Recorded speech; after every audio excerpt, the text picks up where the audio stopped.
que acontece, né? Muitos nutricionistas, eles usam a proteína como uma forma de adjuvante à terapia do diabetes. Aí você vai entender por que um bom nutrólogo tem um nutricionista, um bom endocrinologista tem um nutricionista. Por quê? Porque parte da dieta e não da droga.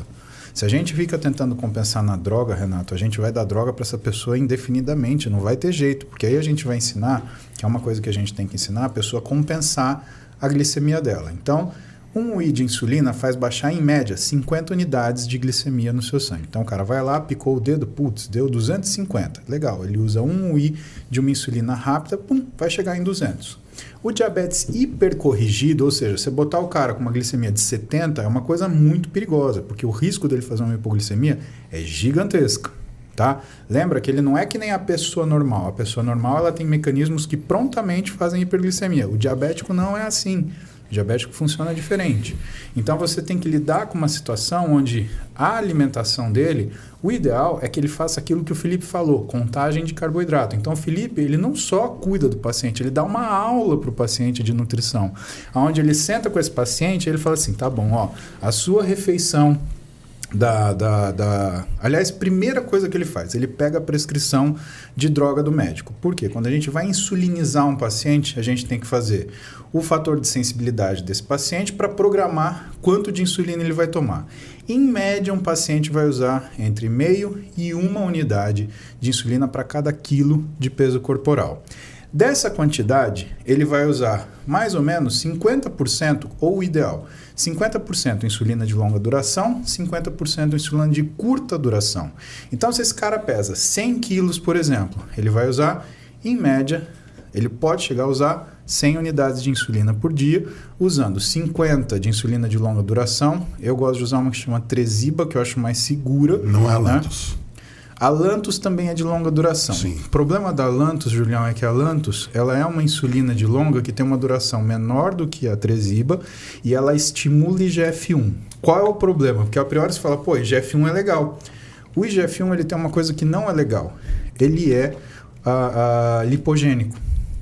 Ele não é igual ao GH. GH é lipolítico, o IGF-1 é lipogênico.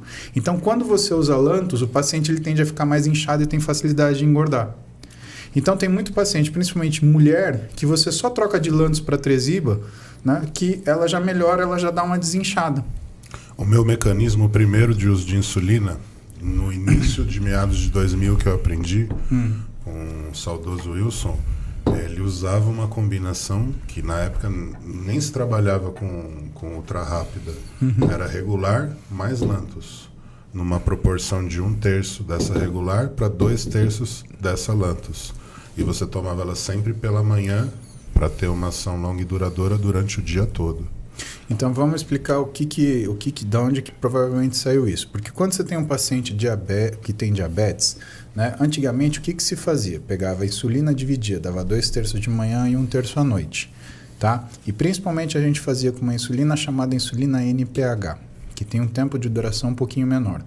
E isso fazia com que a pessoa ela tivesse flutuações glicêmicas muito grandes. Então, o que trouxe a experiência, o que trouxe a tecnologia para a gente? Insulinas que começaram a durar 18, 24, 36 horas, Julião. Não precisava ficar renovando dose tão rápido. Exato. Então, você tirava esse paciente desse sobe, desce, sobe, desce, sobe, desce. E algumas insulinas recombinantes que tinham uma capacidade muito legal, que era de proteger contra a hipoglicemia. Então, as insulinas mais novas, uma insulina especificamente, ela tem esse risco menor de causar hipoglicemia, tá? Mas vamos lá. O Felipe ele vai pegar a prescrição médica e ele vai olhar, esse paciente vai usar 100 unidades de insulina. Vou usar 100 porque é um número grande pra caralho, mas é um número redondo, tá? Então, ele vai usar 50 unidades de insulina de longa duração pela manhã e ele vai dividir as outras 50 unidades de insulina rápida durante o dia. O que é o melhor? Já vamos começar a pensar daí. O Felipe ele tem 50 unidades de insulina para usar durante o dia. Pensa que 50 unidades de insulina é o suficiente para baixar a glicemia do sujeito em 2.500. O que você acha melhor fazer? Fazer uma puta refeição monstrenga ou então fazer 3 refeições monstrenga ou fazer 6... às vezes 7 refeições. Então, você carregaria 1,5 kg de carbo. Exatamente. Com essa dose. 1,5 kg. E para uma variação que se você parar para pensar, né? É uma variação mínima de glicose no sangue. Vamos fazer uma conta rápida, que é uma coisa que a gente não costuma fazer, tá?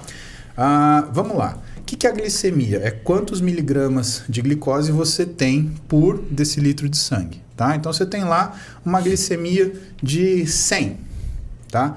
100 miligramas de glicose por decilitro de sangue, tá? Ou seja, você tem 1000 miligramas de glicose por litro de sangue. Tudo bem até aí?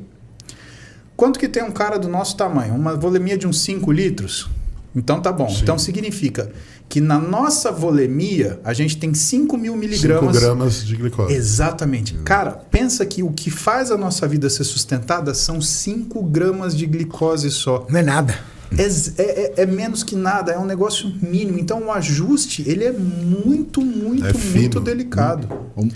E aí o que o Felipe faz? Ele fala, pô, eu tenho 50 unidades de insulina para usar. O que eu vou fazer? Vou concentrar ou vou fracionar? Vou fracionar. E aí, quando ele fraciona, ele espalha essas doses de insulina ao longo do dia, de acordo com as refeições, e ele senta para o paciente e fala, olha, você tem que contar seus carboidratos. Por quê? Porque se você comer, por exemplo, 40 gramas de carboidrato, o macronutriente, não a comida, 40 gramas de macronutriente. 200 de batata.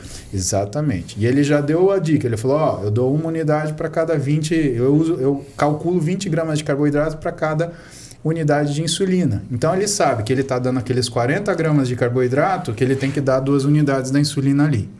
Então, olha quanta insulina que tem e dependendo do que é a sensibilidade da pessoa, tá? Então a coisa começa com o nutricionista fazendo esse ajuste.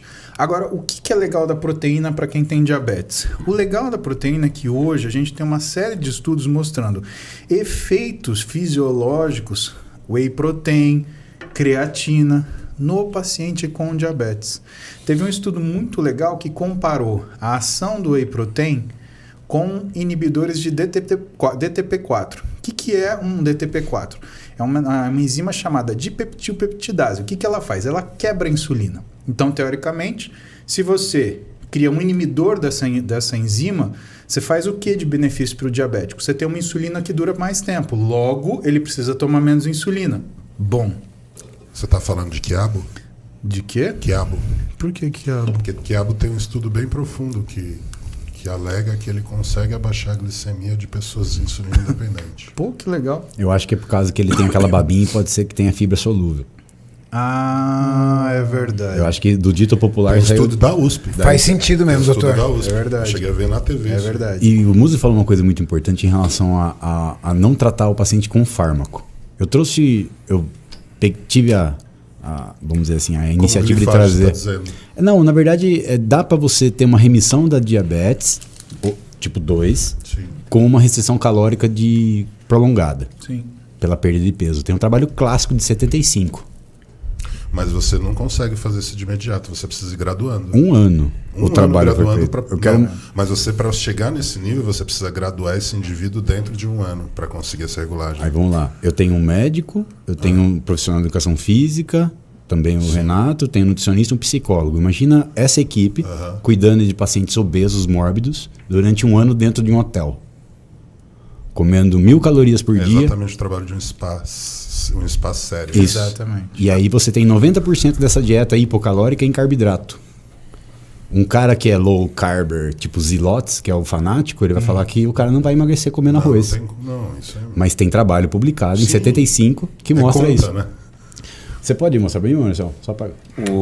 Me manda aquele PDF. Tá no seu WhatsApp. Você mandou para outro Maurício, doutor? Não, aquele Maurício que você tinha no... Você mandou